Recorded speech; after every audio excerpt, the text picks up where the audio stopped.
Family and friends, Jim and Annie want to welcome you here to the celebration of their love for one another, the celebration of their marriage and their lives together. Guys, this is awesome. Here you are. This is the best of things. This is the best of days. It's wonderful to celebrate with family and friends and to have them close. This is also a serious day. This is a day we talk about the very foundation of your lives. We talked about that as we got together, that this ceremony would not just be a day that would come and go, that would be of pictures, but it would also be a day that you made statements and commitments about who you want to be and how you want to be that person.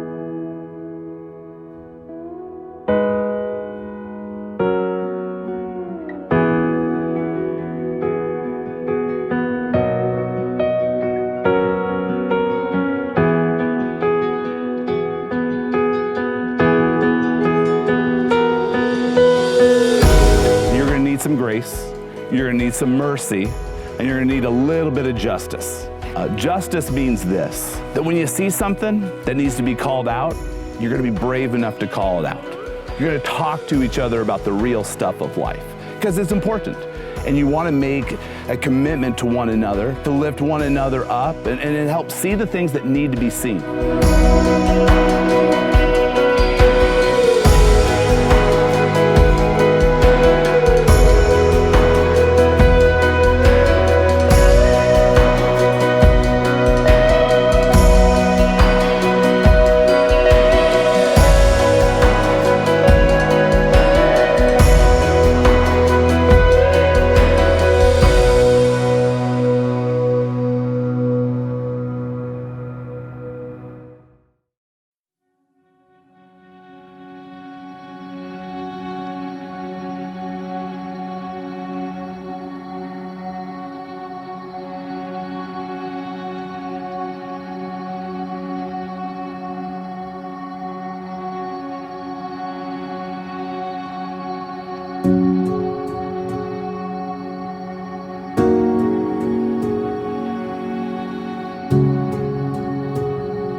Grace is a wonderful thing. It's a gift that you all can give to each other. It's sort of that energy for your relationship. It's you saying to yourself, I know these vows that we're going to take. I know you're not going to be perfect. I get that. You both get that from one another. You know that neither one of each other is perfect. And so you know that you're going to have grace with one another. That willingness to say, I forgive you. That willingness to say, yeah, that was a mess up and I want to turn another direction from that. And we're going to bring grace. Sometimes though, not only grace, but mercy. Sometimes it's going that extra mile, adding that little bit of, hey, how can I be here to extra support you, extra care for you?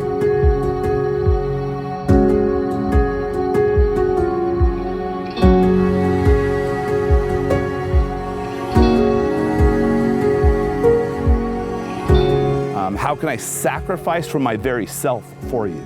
That's the joy of being married. That's the joy of what's happening here, is that you're going to take that next step in this relationship where you're going to say, I'm going to sacrifice as I serve you and love you and care for you in this relationship.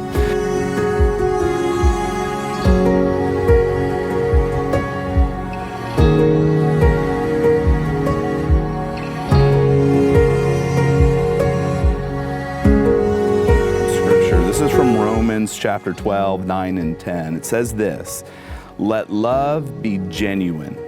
Abhor what is evil and hold fast to what is good. Love one another with brotherly affection. Outdo one another in showing honor.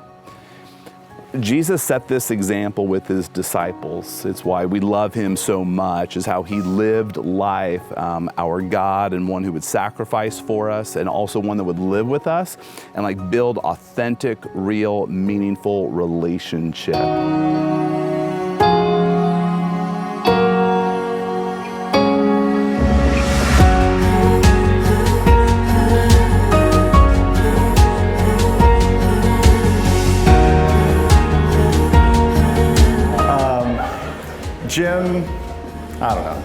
like, I don't know, dude. He's just like the most wonderful guy you could ever meet. He's kind, he's sweet, he's caring, and he puts others ahead of himself. And that's honest to God truth. And Annie's just like the reflection of Jim.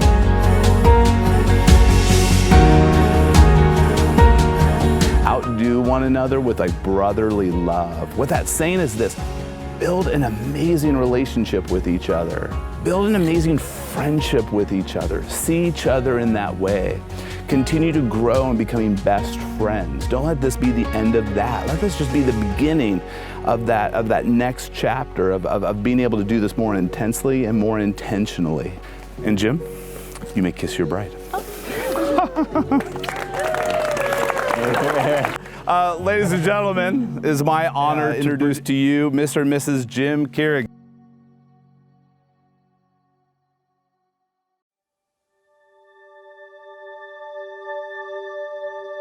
Right, just they're perfect together. And when we met Annie first, yelling at our house, after they left, we go, he's got to marry that girl. Like, that has to happen. Whatever we could do to make that happen, we have to make that happen. So we're just, I don't know, we're just so happy to be here. We love you both. I was told to keep this very short and say no jokes. So, unless the co-best man has anything to add. No, that's all right, you're doing great. Okay, we love you. Congratulations.